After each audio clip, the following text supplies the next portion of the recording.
നിങ്ങൾ കേസെടുത്തിട്ട് ഏമാത്രം വരുന്നത് ആൺകുട്ടികളോടാകുമ്പോൾ ചെറിയ ചെറിയ കുഴപ്പമുണ്ടാവും. നിങ്ങൾ എന്താ വിചാരിച്ചത്?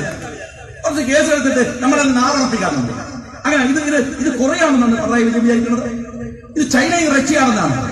നിങ്ങൾ കെട്ടിപ്പോക്കുന്ന ഉരുക്കുമായ മലകൾ ഞങ്ങൾക്ക് താണ്ടിക്കടക്കാൻ കഴിയില്ലെന്ന് നിങ്ങൾ വിചാരിക്കുന്നുണ്ടോ? ഞങ്ങളുടെ കയ്യിലുള്ളത് ആയുധമല്ല, കത്തിയല്ല. ഞങ്ങളുടെ കയ്യിലുള്ളത് മനുഷ്യ സ്നേഹത്തിന്റെ, ജനാധിപത്യത്തിന്റെ കരുത്താണ്. ആ കരുത്ത് മതി നിങ്ങളുടെ ഈ CPM എന്ന് പറയുന്ന ഈ കോട്ടയെ തകർക്കാൻ. അത് കഴിഞ്ഞിട്ടുണ്ട്, അത് തെളിയിക്കുകയും ചെയ്തിട്ടുണ്ട്. അതുകൊണ്ട് അങ്ങനെ ഒന്നും പേടിപ്പിക്കരുത്, അങ്ങനെ ഒന്നും ഭയപ്പെടുത്തരുത്. അങ്ങനെ ഭയപ്പെട്ടത് ഇതുപോലെ ഒരു ഗവൺമെന്റ് ഉണ്ടായിരുന്നു. പ്രതിപക്ഷ നേതാവിനെ ജയിലിൽ അടക്കാൻ കൂട്ടുനിൽക്കുന്ന കുറെ ഉദ്യോഗസ്ഥന്മാർ. എനിക്ക് കുറച്ചുകൂടെ ഒരു ഗൗരവം തോന്നി.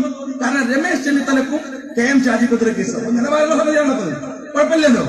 വലിയ വലിയ ആൾക്കാർക്കെതിരാണ് കേസ് വരുന്നത്. നിങ്ങൾ എന്താണ് വിചാരിച്ചിരിക്കുന്നത് CPM-കാരാണ്? ഞാൻ അറിയാഞ്ഞിട്ട് ചോദിക്കുന്നു. ഈ വിജിലൻസും ഇവിടുത്തെ പോലീസുകാരനും ഇവിടുത്തെ പ്രതിപക്ഷ നേതാവിനെ അങ്ങ് കൊണ്ടുപോയി ജയിലിലടക്കാമെന്ന് നിങ്ങൾ വിചാരിക്കുന്നത്? നേരം ഇരുട്ടി വെളുക്കുമ്പോഴേക്കും ലോകമൊന്നും അവസാനിക്കൂല. ഇതൊക്കെ ഇവിടെ തന്നെ ഉണ്ടാകും, ഞങ്ങളും ഇവിടെ തന്നെ ഉണ്ടാകും. ഈ കളികൾക്ക് എണ്ണി ഞങ്ങള് ജനാധിപത്യപരമായ വിധത്തിൽ പകരം വീട്ടിലിട്ടില്ലെങ്കിൽ നിങ്ങൾ പേര് മാറ്റി വിളിക്കേണ്ടി വരും. നിങ്ങൾ ഉറപ്പിച്ചു വെച്ചോളൂ. അതങ്ങനെ മറന്നു പോകുന്ന കൂട്ടത്തിൽ പെടുന്നവരാണ് ഞങ്ങളെന്ന ധാരണയുണ്ടെങ്കിൽ അതങ്ങ് മനസ്സിൽ വെച്ചാൽ മതി, അത് മറന്നു പോകില്ല. അതുകൊണ്ട് അനാവശ്യമായിട്ട് ഈ പോകാൻ നേരത്ത് ആവശ്യമില്ലാത്ത കളിയൊന്നും ഉദ്യോഗസ്ഥന്മാരും കളിക്കണ്ട. ജനാധിപത്യ രാജ്യത്തിൽ ആരോഗ്യപരമായ സംവാദങ്ങളൊക്കെ ഉണ്ടാവും, ഭരണപക്ഷവും പ്രതിപക്ഷവും ഒക്കെ. അത് ആരോഗ്യപരമായിട്ട് എടുക്കണം, ജനാധിപത്യപരമായിട്ട് എടുക്കണം.